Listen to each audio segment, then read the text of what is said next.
I did go to the sale barn today, and I picked up three calves. I bought two good little bulls, and I bought a little heifer. And the three of them weighed 203 pounds, and I paid $4,025 for the three of them.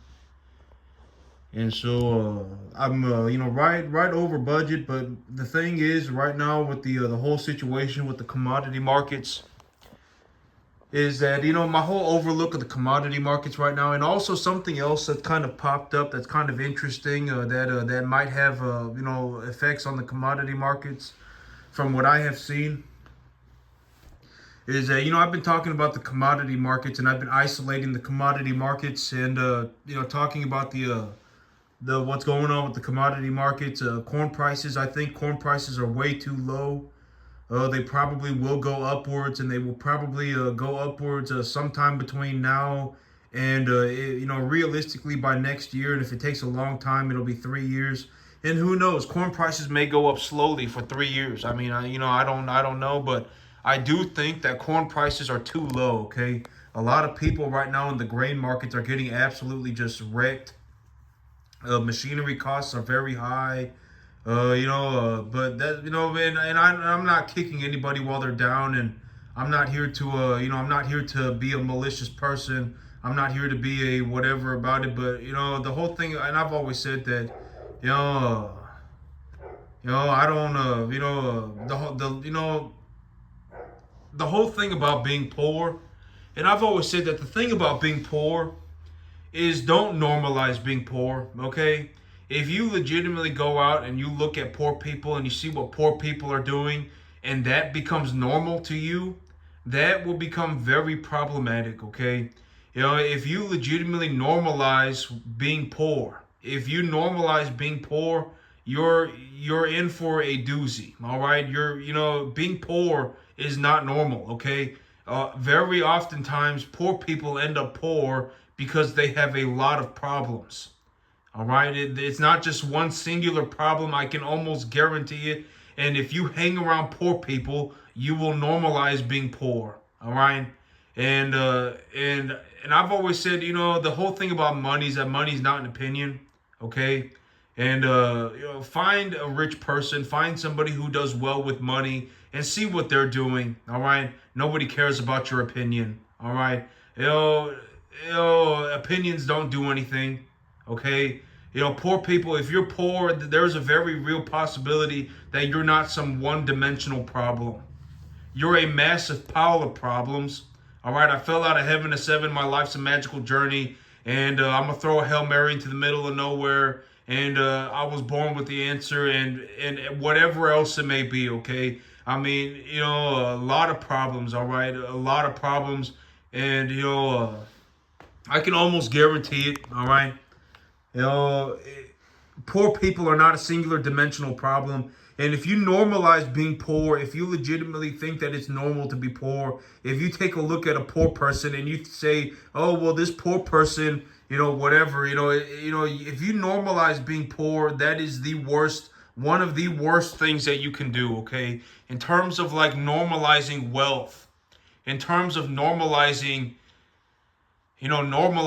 being well-to-do financially, right? What are some ideas that I discuss? I just present these ideas, right? What are some normal, ideas that we can normalize when it comes to, being wealthy, when it comes to doing well with money, right? What are some ideas that we can normalize? Making a return on capital, good assets. What makes an asset a good asset? These are the ideas like this, okay? Stuff like this. All right, what are some things that I do with my money, right? How do I see money? These are things that we can normalize, right? Money doesn't do anything, and so I take my money, and and at the end of the day, even if you don't have money, when it comes to money, where should the money be coming from, right? These are ideas that we should normalize. We should not be normalizing being poor. All right. If you normalize being poor, it's not good. All right. Being poor, you're not poor because you're a good person. You're not poor because you made a bunch of good choices and it just the world was unfair and you ended up poor. You're poor because you're an idiot. I can almost guarantee it, and you have a lot of problems. I can almost guarantee it. All right. You thought your life was gonna be a journey, and you thought whatever, and whatever. Nobody cares. You're gonna die poor. I hope you turn yourself around. All right. If we're going to normalize, let's normalize being rich. Let's normalize being wealthy. What are some ideas about rich and wealthy, right? Making returns on capital, utilizing assets to make positive returns, right? Understanding where is your money going, right? If you bring home a certain amount of money, you should be taking a look at it. You should not just be throwing yourself into the wind, okay? These are ideas that we should normalize, and these are things that will get humanity further in terms of it's a better thing to normalize than to normalize being poor, okay? Normalizing being poor is not good. All right, we should not be normalizing being poor. If we normalize being poor, it turns into a massive the kumbaya circle, right? It turns into a massive if you and I've always said that if you go around and you fiddle diddlies with poor people, that's the worst thing that you can do. Okay, if you're a poor person and you surround yourself with poor people and you normalize being poor, and that's the worst thing that you can do. Okay, that's not a good thing. It's not good. All right. Let's normalize being rich. Let's normalize being wealthy. What are some things that wealthy people do? What are some things that rich people do? Right? Making returns on capital, right? Doing, looking at financials and objectively looking to improve financial situations, moral responsibility, etc., etc. You don't want to be in a situation where you've normalized being poor. You don't want to be around a bunch of poor people. You don't want to take a look at poor people and think that, oh my God, this person must have made a bunch of good choices and then the world was just unfair and that's why they're poor. They are not, I guarantee it, okay? That's not why they're poor. All right? They're poor because they're an idiot. If you're poor, there's a very real possibility that there's a correlation between you being an idiot and you being poor. All right? And when I take a look at this whole thing with the commodity markets, I've said that the thing about corn is that I think that the price of corn is too low. I do think that it is, very low. All right, I do think that the price of corn is very, very, very low. And, the thing, and I think that over the near term, like within the next year to 3 years potentially, the price of corn going upwards will actually kind of put a cap on the feeder cattle. It will kind of put a cap on the markets. The price of corn going upwards may put a cap on the markets. It may even put downwards pressure in the markets. And the whole thing about the feeder cattle market, right? I've been speaking about the commodity markets. I was speaking about the commodity markets about a week ago, and the whole thing about the commodity markets is that effectively everything follows the price of the feeder cattle. Everything effectively follows the price of the feeder cattle. If feeder cattle are going up, and the small calves are going up, and the fed cattle are probably going up too. Okay, everything effectively, the feeder cattle price is effectively the baseline for the cattle market. And if the feeder cattle price is going up, everything is going up. The calves are going up, the fed cattle the fed cattle market are going up, and et cetera, et cetera. And so that's the thing about the feeder cattle market, okay? And the thing about the feeder cattle market and the corn price is that if the corn price does move upwards, all right, which I do anticipate that it will, corn prices will probably steadily go upwards for, I would reasonably anticipate, for like a year, 2 years, maybe even 3 years. The corn price may be on an upwards trajectory. The price of corn right now is just very low. It is very low. The price of corn is very, very low. It's like ridiculously low. And when that corn price starts to move up, the price of a feeder cattle will probably come down. And this is also what I've been saying, don't go and throw all your money into the market at the same time And the whole thing about the feeder cattle market is if the feeder cattle market goes down even slowly over a long period of time, a majority of if the feeder cattle price moves downward slowly over the next year, 3 years, whatever it may be, if the feeder cattle price moves downward slowly, right? If the feeder cattle price moves downward slowly, people will start to lose money. Because right now, if you buy into the cattle market, a majority of the people in the cattle market are buying, usually will buy somewhere between 350 and 800 pound cattle, okay? The sweet spot for cattle is kind of between 350 and 650. All right, that's where a majority of people will buy animals. And if you think about a 500 pound animal, a lot of people right now are paying like $2,500 for a number one type animal. And a number one type animal at 800 pounds in my local market is selling for like $3.40.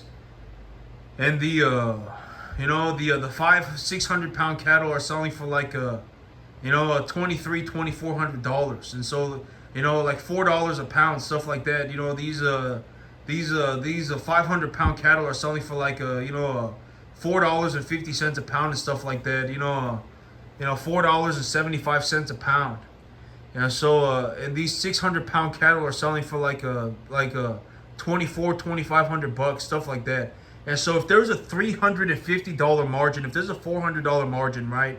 If you have a $400 margin and you're going to sell your calves at any kind of a place that has a commission, then you need to anticipate that you will have to pay commissions, right? And on a 800 pound animal, if you take a 500 pound animal up to 800 pounds and you take them back to market, then let's say that you bought a 500 pound animal for $2,300, and you sell that animal for $2,800. And when you sell that animal for $2,800, you take $150 off, and so you got $2,650, right? Because for commissions, and so now you're looking at $2,650, and now you have a $350 margin in there. And if you think about the possibility of the feeder cattle price going down by 5% over the 3 or 4 months that it took you, over the 4 months that it took you to raise your animal from 5 to 800 pounds, if the feeder cattle price goes down by 5%, you now have just like a $150 margin. All right, if you have a $150 margin and then you include things like medication, right, and the cost of feed, the whole thing about my feed right now is that, eat like me, and this is a very realistic way to think about the cost of feed. And my whole thing about the cost of feed is that if the price of corn goes up, I may even be able to take my cost of feed negative. But for me to grow my feed, even when I grow it, I grow grass. And grass is extremely cheap. You don't need any machinery. You don't need anything. You just need a little bit of fertilizer and some herbicide, and then you're good to go, okay? And I grow grass, and it's very cheap. And for me to feed an animal on grass, it takes about $20 to $30 a month per animal. It takes about $20 to $30 a month per animal, and that's on grass. So, and when you think about this, and I've always said that I can take a look at a farm and tell you what is going on with that farm within 30 seconds, all right? I can tell you what's going on with that farm within 30 seconds, the balance sheet of that farm. I can tell you what is happening, all right? I can take a look at your equipment. I can take a look at what you got going on, and I can tell you what is happening with your farm. I can almost, there's no hiding it from me, all right? And for me to grow grass for my cattle and condition them to a commercial standard, for me to fatten these cattle up properly, really want to put on at least 2.5 pounds a day. And in terms of my situation, I really want to put on at least 3 pounds a day. I know that I can do it. Okay, I know that I can do it. 3 pounds a day is very good, especially on a bunch of calves that are averaging 500 pounds. 3 pounds a day is very good. And a lot of these, if you're putting on 2 pounds a day, and if you're putting on 2 pounds a day, just to think about the idea of 3 pounds a day. A lot of people, their cattle will put on about 2 pounds a day. And, just right out the bat, I make 50% more money than those people simply because my animals put on more weight on a daily basis. And so the whole thing about all this, right? For me to raise my animals on grass, for me to grow grass for my animals and condition my animals to a commercial standard and et cetera, for me to do that and on grass, and grass is effectively like the cheapest, most effective, cost-effective cattle feed that can be, grown, that can be utilized. For me to grow grass, it costs about $20 to $30 a month per animal, and that's with zero machinery. All right. So, if you have a person who has animals in a feed yard, right? If they got animals in a feed yard and they got machinery and they got these animals on a commercial type, on a commodity type feed, number one, the monthly cost for the feed will be higher than what I pay. Okay. I pay about $20 or $30 a month per animal to feed all of my animals.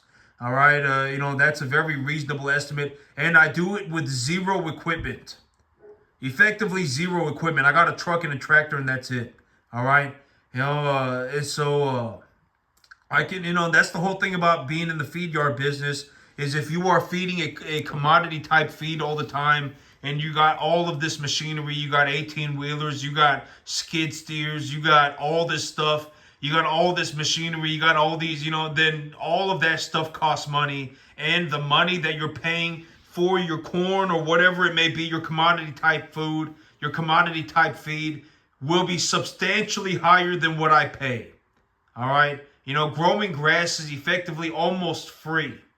All right. I think about it as practically free. All right, because if the price of corn goes up, if the price of hay does good, then I can bale my hay and I can sell it, and I can use that gain. I can use that monetary gain to reduce the expenses of the fertilizer, and so but I pay about $20 to $30 a month per animal to feed my animals, and I do it very effectively. I put on 3 pounds a day on my cattle. I may even do a little bit more than 3 pounds a day on a 500-pound animal. Okay, I put on just probably about three pounds a day, and I do it for a very, very, very low cost, very, very effectively. And if you have a farm, if there was a farm out, I can tell when I look at your farm, it wouldn't even take me but 30 seconds, all right? If you got a bunch of machinery and you got your animals eating a commodity type feed mixture all the time, then I guarantee it, your feed costs are higher than mine. And if you're in a situation where you are, the feeder cattle price, if you paid $2,200 for your 500-pound animal, and your plan was to sell that animal, and let's say that you pay $2,300 for your 500-pound animal, and your plan was to sell that animal when that animal was 800 pounds, and you were going to sell the animal for a $2,800, and so you have a $500 margin in there, and if you have a $500 margin in there, and your big idea was, you're gonna do that, and you got your $500 margin. Let's just make this even worse. Let's say that you bought animals for $2,400 and they weighed 500 pounds. Or let's say whatever, 2,300. It won't matter if you got if you paid $2,300 for your 500-pound calf, and your big idea was that you were gonna sell these animals. Number one, if you got a bunch of 500-pound calves from the sale barn and they're not weaned and they're not steered, okay, if you're going to wean them and you're going to steer them, that's going to put a lot of stress on your animals, and you will probably lose about 7% of your animals right out the gate. You probably will, unless you're very, very, very, unless you are very, very, very on top of things, okay? And unless you are very, very, very, very good at it, you'll probably lose about 7% of your investment right out the gate. But let's just say $2,300. Let's say that you pay $2,300 for a bunch of 500-pound cattle, and your big idea was that you were going to sell them at 800 pounds for $2,800. So take $150 off of that, for yardage fees and for commissions and whatever else it may be, $120. And so let's just say that you're at $2,700. Okay, let's say that you're at $2,700 So now you have a $400 margin that you have a $400 margin, and then you take the 5% deduction off the feeder cattle price, and now that's another $150 gone. So now you're sitting at 2550, and now you only have at 2550. You went from 2700 down to 2550. At 2550, now you only have a $250 margin. And if you're going to raise that animal for 4 months, and if you do not thoroughly understand the fundamentals of growing grass, then your grass will probably not condition your animals properly. You probably will not get the results. And and if you don't get the results, I mean, it may take you an extra month or two. It may end up taking you 5 or 6 months to get your animals to 800 pounds. You may not be able to do it in 3 or 4. All right, from 500 to 800 pounds, it may take you 5 months instead of 3 or 4 months. It may take you 5 or 6. And so if you think about that in terms of a monthly basis, and if you're, and I can almost guarantee it, and it doesn't matter where you are. You could be in the corn belt. You could be next to an ethanol plant. You could be next to a dairy that has cheap alfalfa. If you did not buy the feed, but you grew the grass, right? The whole thing about growing grass, grass is very cheap. Growing grass is effectively free. It doesn't really cost anything. It's a very minimal cost. And if the price of corn is good, I can just bale the grass when I'm done grazing it, and I will still probably get 3 or 4 bales an acre 2 times a year. And I could sell that grass, and I could offset the cost of the fertilizer. The cost of fertilizer is effectively borderline zero. All right, the cost of growing grass is effectively borderline zero. If the hay market does extremely good, I may even be able to take my cost of gains negative. All right, and so and so let's just say that you're paying, realistically, okay, realistically. And this is just from my numbers. And here's the thing about my numbers is that these are my real life numbers. I will give you my numbers, the numbers that I use in real life. If I got like 30 500-pound cattle and they're eating 7 tons of feed a month, that 7 tons of feed will cost me about $2,300. Okay, if I have 35 500-pound cattle and they're eating a load of feed every month, and the load of feed is 7 tons, they'll eat about $2,300 worth of feed a month. And if I grew grass for them, it would be about 1/3 of the cost. So let's just triple my numbers, all right? So let's say instead of 20 to 30, instead of $25, let's say that you're paying $75 a month. And, that's effectively, you're paying $75 a month to put your animals on a commodity type feed that will put 3 pounds a day on them. All right. And if you're doing that, and if you're paying $75 a month and you have to raise your animals for 4 months, then you're going to lose money. All right. Because you started off at $2,300. You were looking to sell your animals for $2,800. That's a $500 margin. You lost $100 to commission, so now you're already at $2,700. So there's a $400 margin. 5% of the feeder cattle price went. The price of feeder cattle went down by 5%, and so now you've lost $150. And so now you're sitting there with $2,550. Now you have a $250 margin, but it costs you $75 a month to raise your animal. All right, it costs you $75 a month to raise your animal, then you're boned. All right, then congratulations, you'll lose money. This is probably something that is going to happen to a lot of people.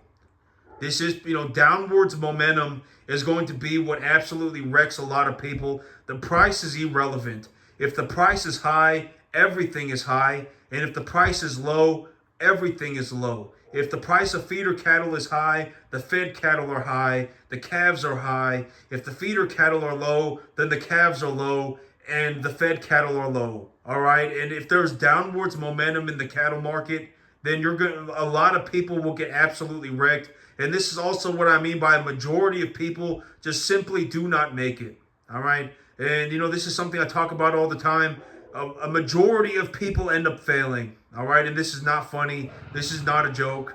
this is something that I've seen. All right, this is something that I've seen. A majority of people just end up flat out failing. All right, a majority of people end up failing. And if you're, and my whole thing about making it is either you make it or you don't. That's my whole thing about being successful. Either you're successful or you're not. All right, that's my whole thing about being successful. Either you are or you aren't. And if you aren't, right, then you should, I don't know what to tell you, all right? Make it or die trying, all right? I don't know what else to tell you. You either make it or you die trying. There is no, I tried really hard and it was really difficult and I couldn't figure it out, so I quit. Nobody cares, all right? You're either successful or you're not. And if you're not successful, you're not successful. And if you're successful, then you're successful. All right. And at the end of the day, if you're not concerned about money at all, if you're not concerned about money, then that's good. All right. Then that's a sign of success. You overcame yourself. Right. You did. And you've put yourself in a good situation, and et cetera, et cetera. Right. Then it's whatever. All right.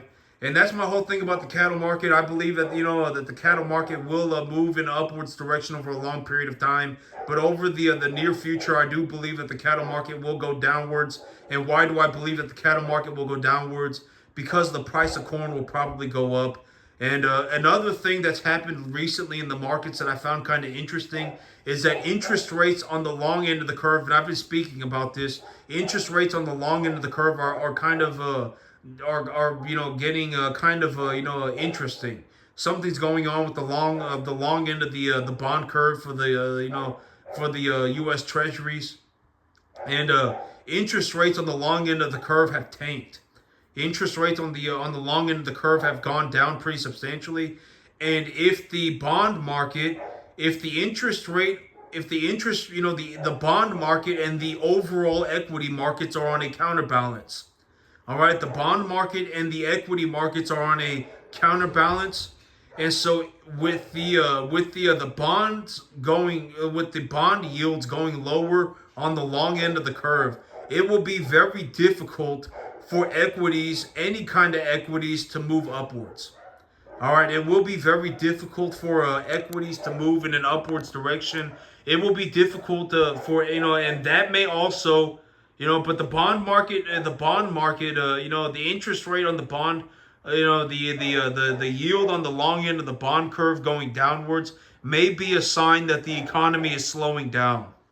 All right, and if there is a bunch of money being dumped into the bond market, that is a possibility. The bond market is substantially larger than the equities market. And if there is money being dumped into the bond market and it is causing the yields to go down on the long end of the curve, I didn't check any, but the bond fund BND is doing real good too. I think the BND is in a bull market, and BND is a bond fund, and that's a good one. If you're looking to invest into bonds, BND is a good one. And the whole thing about with everything, well, I mean, I don't really know a lot about stocks. I'm just saying, but the BND is I just keep track of certain things like the overall equity market and the long end of the yield curve. I do keep track of these things. I do keep track of these things just because they're a kind of an indicator of what is happening with the economy. And the yield on the bond curve, the yield on the long end of the bond curve, 20+ year treasuries, the interest rate, the yield is going down substantially. And if yields are going down, that means the bond price is going up. And if there is money going into the bond market, it will be very hard for the overall equity markets to make any kind of gains. All right, and this may also be, something that pulls money out of the cattle market as well. This may be a sign that the economy is slowing down. All right, the economy may be slowing down on a larger scale. And my whole thing about the economy slowing down is that if the economy slows down, and if the economy starts to slow down and it slows down substantially, the whole thing about it is that taking interest rates to zero may not solve the problem. And if we do interest, well, I mean, it's a matter of when. All right, all of this stuff, it just it's rinse and repeat it all. There is no la la land journey. Eventually, something's gonna happen, and something's going to go wrong with the economy. There's going to be some kind of a liquidity crisis or some kind of a credit crunch. There's always either liquidity or credit. I mean, it's always one or the other. I mean, I haven't, I don't, it's always either liquidity or it's either credit or liquidity or a combination of both. And, if there's a liquidity crisis or a credit crisis and, taking the interest rate to zero may not solve the problem, and printing trillions of dollars may not, there may have to be, trillions and trillions and trillions of dollars printed to stop the problem. And if the problem, the whole pickle of the situation is that if the economy just rolls over and we enter some kind of a super depression, I mean that's not exactly a good outcome either. All right, that's not exactly a good outcome either. That's not exactly a good outcome, all right? If you're poor right now, you're going to be super poor. I mean, you are going to be like starving on the streets poor. Like legitimately, if you're poor right now, and a lot of people think that, oh my God, if prices just came down, then this is one of the ridiculous things that poor people, and this is also why I say don't hang around poor people. And it's like, oh my God, if prices just came down, then that would be the solution. But I can almost guarantee it. If prices came down on a large scale, the poor people would get absolutely crushed. You would become mega poor. Like you would be starving on the street. All right, this is also what I mean by don't normalize being poor. All right, let's normalize being rich. Let's normalize being wealthy. Doing well with money. What are some ideas that we should normalize? Making returns on capital. Investing in good assets, finding good assets. Potential return possibilities. What's your anticipated return on these assets? And et cetera, okay? Keeping track of taking a look at how much money you bring in and budgeting and, keeping track of how much money you bring in and how much money goes out. Make sure you're not in the negative. Let's normalize this kind of stuff. Let's not normalize, I fell out of heaven at 7 and my life's a magical journey and everything is so hard for me because I fell out of, I'm a saint and, and I made a bunch of good choices and the world is unfair. Let's not normalize that, okay?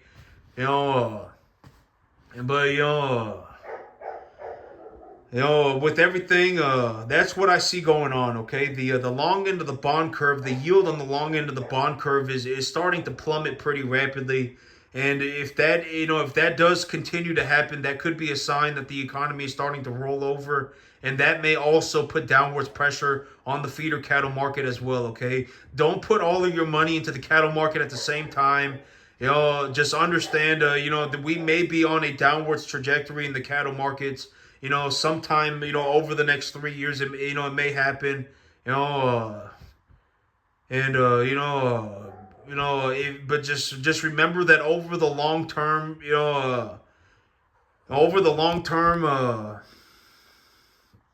I do reasonably anticipate that the movement of the cattle price will be in an upwards direction, okay? And that's the thing, and this is one thing that I talk about being successful, right? Success, money's not an opinion. And if you're going to be poor, keep it to yourself, okay? Nobody cares about your opinion, all right? Nobody cares about an opinion, all right? If you're legitimately doing so pathetically bad that, you're legitimately doing that horribly, if you're legitimately doing completely horribly, there is a very real possibility that you could easily improve your life. All right, it might just be as simple as sitting there right now at your table and taking a look at what your income is and taking a look at what your expenses are. Figure that out.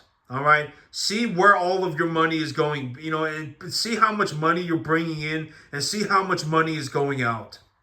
All right, if you're paying, if you're paying $500, $600, $700 a month for a car, that's probably, and you're having money problems, then that's not good, okay? If you have no idea where $1,500 a month is going, if you have no idea where that money's going, you just have no idea, and it's going, to some, retail store and to some, restaurant and all this other stuff and all this credit cards and whatever it may be, then that's not good, okay? Figure out where your money is going. Make sure you're in the net positive. Let's normalize that. Let's normalize talking about stuff like this, okay?